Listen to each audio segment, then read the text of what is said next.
Philip Wollen.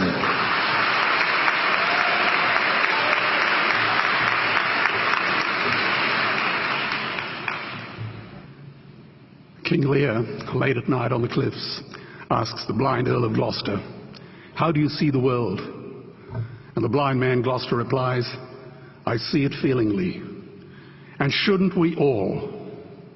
Animals must be off the menu because tonight they are screaming in terror in the slaughterhouses, in crates and in cages, vile, ignoble gulags of despair."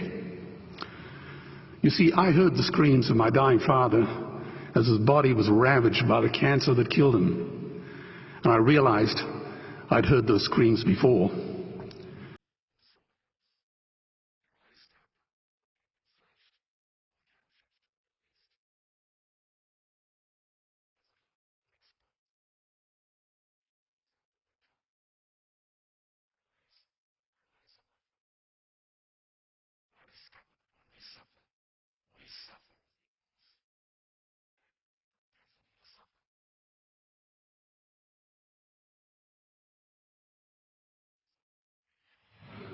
Meat today is the new asbestos, more murderous than tobacco.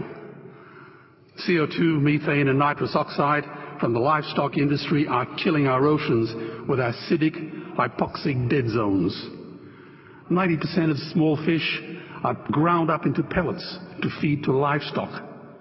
Vegetarian cows today are the world's largest ocean predators. The oceans are dying in our time. By 2048, all our fisheries will be dead, the lungs and the arteries of the earth. Billions of bouncy little chicks are ground up alive simply because they are male. Only 100 billion people have ever lived. 7 billion people live today. And yet we torture and kill 2 billion sentient living beings every week. 10,000 entire species are wiped out every year because of the actions of one. And we're now facing the 6th mass extinction in cosmological history. If any other organism did this, a biologist would call them a virus. It is a crime against humanity of unimaginable proportions. But happily, the world is changing. 10 years ago, Twitter was a bird sound. W was a stuck keyboard. Cloud was in the sky. 4G was a parking space. Google was a baby's burp. Skype was a typo. And Al-Qaeda was my plumber.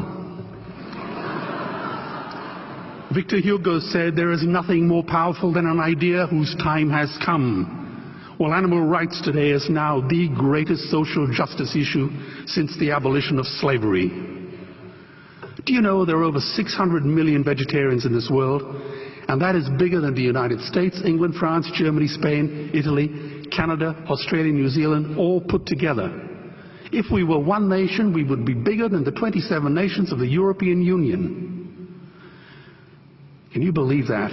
And despite this massive demographic footprint, we are still drowned out by the raucous hunt and shoot and killing cartels who believe that violence is the answer when it should not even be a question. Meat kills animals, kills us, and is killing our economies. Medicare has already bankrupted the United States. They will need $8 trillion invested in Treasury bills just to pay the interest, and they have precisely zero. They could shut down every school, Army, Navy, Air Force, Homeland Security, Marines, CIA, and FBI, and they still will not have the money to pay their doctor bills. And our Cornell and Harvard say that the optimum amount of meat in a healthy human diet is precisely zero.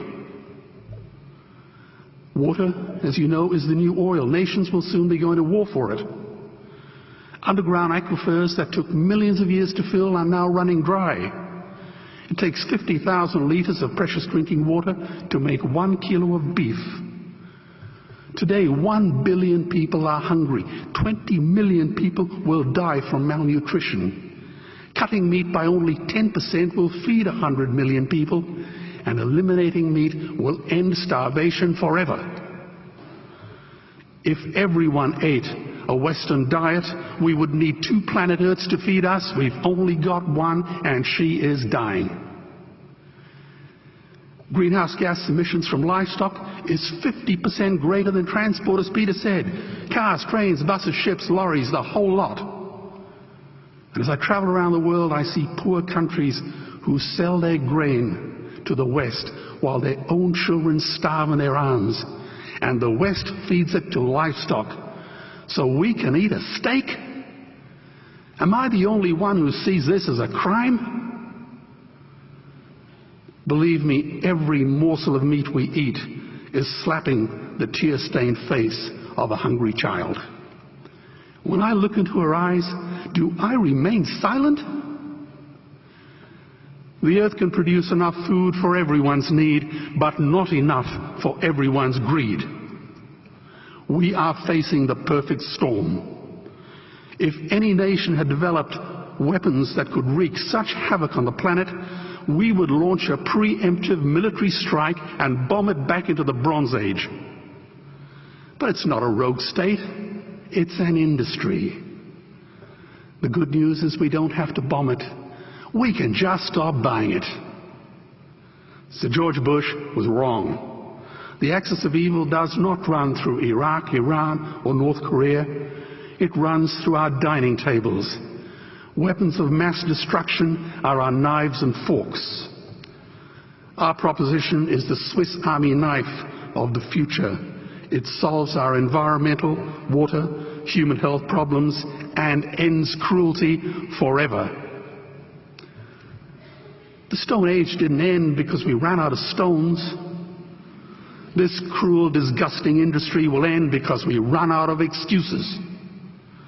Meat is like the 1 and 2 cent coins. It costs more to make than it's worth. And I come from the bush.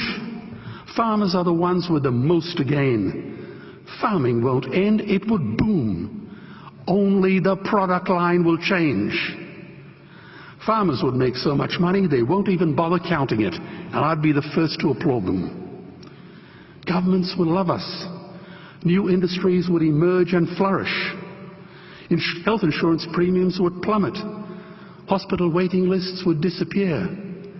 Hell, we'd be so healthy, we'd have to shoot someone just to start a cemetery. So tonight I have 2 challenges for the opposition. 2 challenges. Meat causes a wide range of cancers and heart disease. Would they name one disease caused by a vegetarian diet? And 2, I'm funding the Earthlings trilogy. If the opposition is so sure of their ground, I challenge them to send a copy of the Earthlings DVD to all their colleagues and all their customers. Go on, I dare you.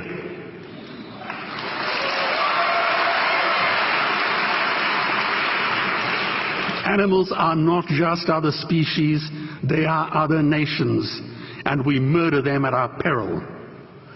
The peace map is drawn on a menu. Peace is not just the absence of war, it is the presence of justice. Justice must be blind to race, color, religion, or species. If she's not blind, she will be a weapon of terror. And tonight, there is unimaginable terror in those ghastly Guantanamos we call factory farms or slaughterhouses. Believe me, if slaughterhouses had glass walls, we wouldn't be having this debate tonight. You see, I believe another world is possible.